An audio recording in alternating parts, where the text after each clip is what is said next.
Praise to the lord. ఈరోజు దేవుడు మనకిచ్చినటువంటి వాగ్దానం ఏంటంటే యెషయా గ్రంథము 41వ అధ్యాయము 10వ వచనం, నీకు సహాయము చేయవాడను నేనే.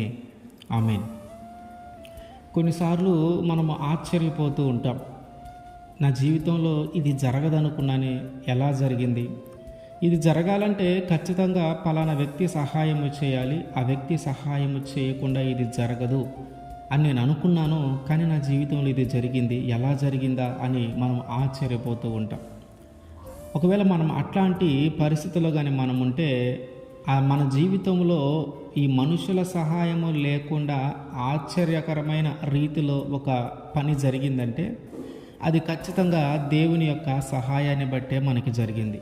ఆయనే మనకి సహాయము చేయవాడు, ఆయన సహాయము ద్వారానే జరిగింది.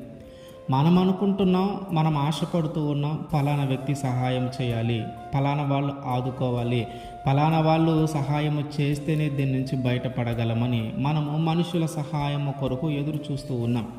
అయితే మనుషులందరూ కూడా స్వార్థపూరితముగా సహాయం చేస్తూ ఉంటారు. అందుకనే దేవుడు అంటూ ఉన్నాడు, మనుషుల సహాయము వ్యర్థము. ఎందుకని వ్యర్థము అంటూ ఉన్నాడంటే, వారికి నచ్చితే సహాయం చేస్తారు, నచ్చకపోతే సహాయం చేయరు. లేదా మన దగ్గర ఏదైనా ఆశించి సహాయం చేస్తారు, వారు ఆశించింది మన దగ్గర దక్కదు అని వాళ్ళకి తెలిసినప్పుడు వాళ్ళు సహాయం చేయటం ఆపివేస్తారు. అంటే ఏదో ఒక స్వార్థముతోనే వారు సహాయము చేస్తారు, కానీ ఏమీ ఆశించకుండా వారు సహాయము చేయరు. కానీ అట్లా ఏమీ ఆశించకుండా మనకి సహాయము చేయగలిగిన వారు ఎవరైనా ఉన్నారంటే అది యేసుక్రీస్తు వారు ఒక్కరు మాత్రమే. ఆయన ఏమీ ఆశించకుండానే, ఏమి స్వార్థపూరితమైన ఆలోచన లేకుండానే ఆయన మనకి సహాయము చేయగలిగిన వాడు. అలాగే ఆయన సహాయము చేస్తే దాన్ని అడ్డుకునే శక్తి ఎవరికి లేదు, ఆ సహాయమును ఆపివేసే శక్తి ఎవరికి లేదు. ఆయన కొంతకాలము సహాయము చేసి ఆపివేసేవాడు కాదు. అంటే మనకి నచ్చిన విధముగాను లేదా ఆయనకి నచ్చిన విధముగాను ఏదైనా మార్పులు జరిగినను ఆయన సహాయము చేయటం ఆపివేయడు. ఆయన మాట ఇస్తే మన స్థితిగతులు ఏవైనా ఆయన సహాయము చేస్తూనే ఉంటాడు. మనకు అనిపిస్తూ ఉంటుంది, ఎట్లా బయటపడాలి, ఎవరు సహాయం చేస్తారు, ఎవరి దగ్గర నుంచి సహాయం పొందుకోవాలని.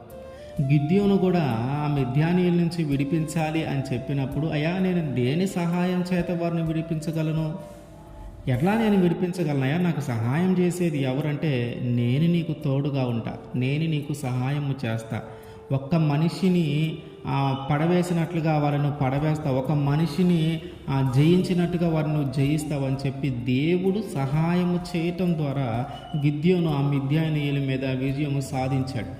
ఆయన ఏమడుగుతున్నాడంటే, నేను దేని సహాయము చేత జయించగలను అంటూ ఉన్నాడు. అందుకని దేవుడు ఏం చెప్తున్నాడు, నేనే నీకు తోడుగా ఉంటా, నేనే నీకు సహాయము చేస్తానని.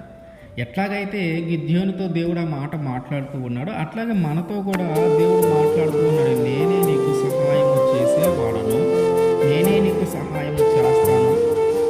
ఈ మనుషుల సహాయం నీకు వ్యర్థము, ఈ మనుషుల మీద ఆధారపడడం నీకు వ్యర్థము, నేను నిస్వార్థంగా నేను నీకు సహాయము చేస్తాను, నీకు సహాయం చేయవాడను నేనే. మనము ఈ మనుషుల సహాయాన్ని కోరుకోకుండా దేవుని సహాయాన్ని కోరుకోవాలి. ఆయన చేసే పనులు అద్భుతంగా ఉంటాయి, ఆశ్చర్యకరమైన రీతిలో ఉంటాయి, మనం ఊహించలేము, మన ఊహకి అందని విధంగా ఉంటాయి. ఇది జరిగితే ఇట్లా ఉంటుంది, ఇది జరిగితే ఇట్లా జరగవచ్చు అని మనం అనుకుంటూ ఉన్నాం, మనం ఊహిస్తూ ఉన్నాం. కానీ మన ఊహలకు మించిన రీతిలో ఆయన సహాయము చేయగలడు, మన ఊహకు అందని రీతిలో ఆయన సహాయము చేయగలడు. కనుక మన జీవితంలో జరిగే ప్రతి ఆశ్చర్యమైన కార్యము జరగటానికి కారణము మనకి సహాయము చేస్తున్న వ్యక్తి యేసుక్రీస్తు వారే. మనము మనుషుల సహాయము మీద ఆధారపడకుండా యేసుక్రీస్తు వారి సహాయము కోరుకుంటే ఆయన ఖచ్చితంగా మనకి సహాయం చేయగలిగిన దేవుడు ఆయనే. ఆయన తప్ప మనకి సహాయం చేసేవారు ఎవ్వరూ లేరు. ఆయన చెప్తున్న మాట అదే, నేనే నీకు సహాయం చేయవాడును, నేను తప్ప నీకు ఎవరు సహాయం చేయరు అని.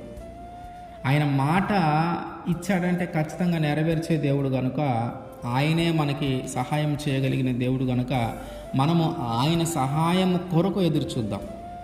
ఆయన సహాయాన్ని మనము కోరుకుందాం. అప్పుడు ఆయన ఖచ్చితంగా మనకి సహాయము చేస్తాడు. ఆమేన్.